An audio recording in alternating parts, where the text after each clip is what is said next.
आता आमच्या ऑफिसमध्ये आम्ही काय करतो ते सांगते.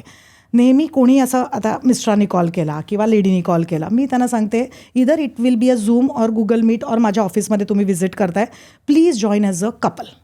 मग ते आई मुलगी वडील असू शकतात, आई मुलगी असू शकते. So there can be an number of cases. म्हणजे आपली गुंतवणूक ही आपल्याला माहिती पाहिजे आणि आपल्याबरोबर जे कोण आपले इमिडिएट मेंबर असतो ना त्याला पण त्यांना माहिती माहिती पाहिजे. सो जेव्हा हे सगळं होतं त्याला तोही कळतो. स्वप्न शेअर करतायत तुम्ही माझ्याशी तर किती इम्पॅक्टफुल असतं हे. जेव्हा तुम्ही असं करणार एक्सरसाइज, तुम्ही कसे डिव्हिएट होणार तुम्हीच सांगा. आणि डिव्हिएट झालं तर आम्ही आहोत तुम्हाला बरोबर ट्रॅकवर आणायला. सो असं होतं. आणि पूर्वी असं असायचं ना की बायका भिशीत पैसे ते अजूनही करतात. अजूनही भरपूर. आता ते बिशीला जरा कन्व्हर्जन आले टू द किटी पार्टी. अगदीच चुकीचं आहे. तर काही लेडीजना पण काहीतरी एक करमणूक पाहिजे. बट कधी कधी मी बघितलं आहे आता की 10,000ची BC, 15,000ची, इज इट वर्थ इट? खरंच नाही. कारण का आपल्याला लाईफस्टाईल काय होतं माहिती आहे, आधीच्या काळात त्यांना फक्त महागाई होती, आता तसं नाही आहे. आता इट इज लाईफस्टाईल इन्फ्लेशन. म्हणजे साधं इन्फ्लेशन तर आहे, पण माझ्या बाजूवाल्यांकडे BMW आल्यावरती माझ्याकडे एक साधी चांगली सिडॅन तर असलीच पाहिजे ना. हे तर आता मिनिमम गरजा झालेल्या आहेत. परत रिटायरमेंट नंतर पण माझं असं नाही होणार आहे की फक्त मला घर खर्च आणि खायचं आहे. माझ्या फॅन बिघडणार, माझं AC बिघडणार, मला माझ्या घरात रेनोव्हेशन टाकायला लागणार. कारण का आपलं लाईफस्टाईल आपण तसं इम्प्रूव्ह केलेलं आहे. आता त्याला जर का तुम्हाला मॅच नाही करता आलं मग फ्रस्ट्रेशन येतं. म्हणून तुम्हाला आधीपासूनच त्याच्यासाठी नीट प्लॅनिंग हे करायला पाहिजे. प्रेझेंट लाईफस्टाईल कॉम्प्रोमाइज करायचं आहे का? तर मी सांगते सगळ्या क्लायंट्सला बिलकुल नाही. जेवढं तुमचं लाईफस्टाईल आहे त्याच्यापेक्षा अजून 10,000 15,000 अजून तुम्ही थोडेसे अजून खर्च करा, एन्जॉय करा. पण पैसे जेव्हा मल्टिप्लाय करायची वेळ येते ना त्याला नीट शिकून घ्या. आणि दुर्दैवाने ते आपल्या शाळेत काही कोणी शिकवलेलं नाही आहे. हा पण एक महत्वाचा मुद्दा आहे. आणि आपण वर्षानुवर्षानं FD करतो, ते करणं योग्य आहे का? तुम्हाला वर्षभरात पैसे लागत आहेत, अगदी आपल्या काही घराचं डाऊन पेमेंट आहे, मुलांचं शिक्षण आहे, डेफिनेटली FD करावी. FD काय वाईट नाही आहे. इतके वर्ष आपले आधीची पिढी करत आली आहे. फक्त काय झालं माहिती आहे, आधीच्या काळात आहे ना FDला अगदी इन्फ्लेशनपेक्षा जास्त रिटर्न्स मिळायचे. म्हणजे आता तुम्ही विचारा आईवडिलांना किंवा आपल्या आधीचं काळ 10 ते 12% FD, एंडोमेंट पॉलिसी, LIC पॉलिसीजवर आपल्याला रिटर्न्स यायचे. आता असं राहिलं आहे का? It is hardly at 6-7%. ते पण टॅक्सेबल करून तर तेवढेही येत नाहीत, ते 5%वर येतात.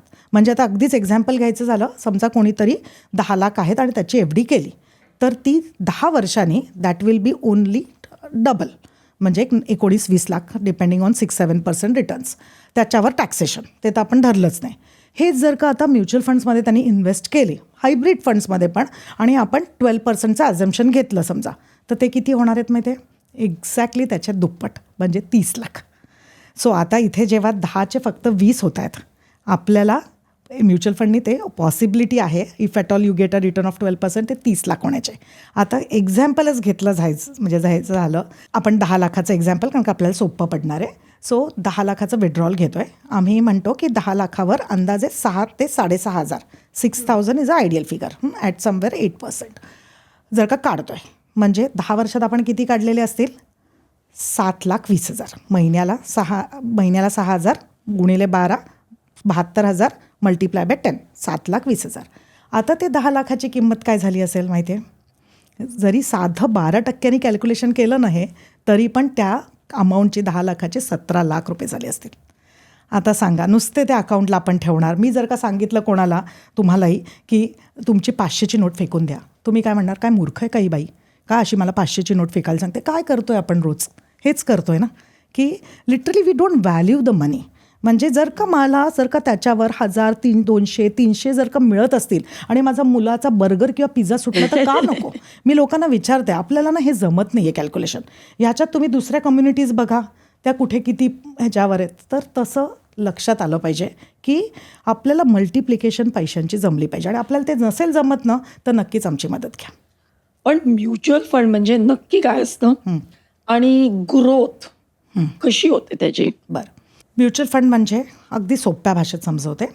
तुमच्याकडे 10 रुपये आहेत, कोणाकडे 100 रुपये आहेत, माझ्याकडे 1 लाख रुपये आहेत. असे आपण सगळे ज्यांचे जसे पोटेन्शियल असतील ते सगळे एकत्र येणार. तो एक फंड क्रिएट होतो. बरं, त्याला एक फंड मॅनेजर जो त्याला सगळं मॉनिटर करतो, त्या कंपनीचा, त्या फंड हाऊसचा. आता हे सगळं सेबी रेग्युलेटेड असतं, म्हणजे सेबीचं ह्याच्यावर नियंत्रण असतं. काय होतं, आपल्याला त्यातलं काही कळत नसतं. हे fund managers will take the calls on our behalf. समजा आता इक्विटी फंड असेल तर ते स्टॉक मार्केटमध्ये इन्व्हेस्टमेंट करतील, डेट फंड्स असतील तर ते बॉन्ड्समध्ये इन्व्हेस्टमेंट करतील. आता त्यांचा जो एक्सपिरियन्स असतो ना हा 15, 20, 25 वर्षांचा असतो. परत ते एकटे असतात का, त्यांच्याबरोबर पूर्ण रिसर्चची टीम असते जे त्यांना हे डिसिजन्स घ्यायला मदत करते. त्यामुळे होतं कसं माहिती आहे की एकतर आपल्याला जरी त्याच्यातलं काही कळत नसलं तरी कोणीतरी प्रोफेशनली ते मॅनेज केल्यामुळे लोकांची रिस्क खूप कमी होते आणि त्यांना रिटर्न्स चांगले बनण्याचे ते खूप चान्सेस असतात. आता तुम्ही म्हणाल म्हणजे सिन्स आय हॅव म्हणजे एक जवळजवळ 15 वर्ष यातला एक्सपिरियन्स आहे. मी जर का माझे स्टॉक्स तुम्ही बघितले तर I don't own a demat account. सगळं SIPनी केलं आहे. आता तुम्ही जर का बघितलं तर हिरानंदानी मेडोज ठाण्यासारख्या लोकेशनवर माझं एक मोठं ऑफिस आहे. माझं दोस्ती इम्पिरियामध्ये जवळजवळ 3 BHKचं एक 3 कोटीचं घर आहे आणि स्वतः मुलाला मी आत्ता जे मी सांगितलं मास्टर्सला पाठवलं आहे तर ते जवळजवळ 1 कोटीचा खर्च आहे. आता हे सगळं एक सर्वसामान्य बाह्य मी अगदी छोट्याशा इन्व्हेस्टमेंट्समधनं सुरू केलं. मल्टिप्लिकेशन आज हे सगळं करू शकली. जर का एक साधी बाई हे करू शकते तर बाकीचे आपले क्लायंट्स का नाही. सो मी नेहमी क्लायंट्सना सांगते फक्त फोकस पाहिजे, कुठे पोचायचं आहे आपल्याला. काही कॉम्प्लेक्स केलं आहे का, काही नाही. I relied on the experienced people आणि that's how we made it. ही क्लिप शेवटपर्यंत बघितल्याबद्दल खूप खूप धन्यवाद. संपूर्ण एपिसोड बघण्यासाठी खाली दिलेल्या लिंकवर क्लिक करा आणि सर्व काही चॅनलला सबस्क्राईब करायला विसरू नका.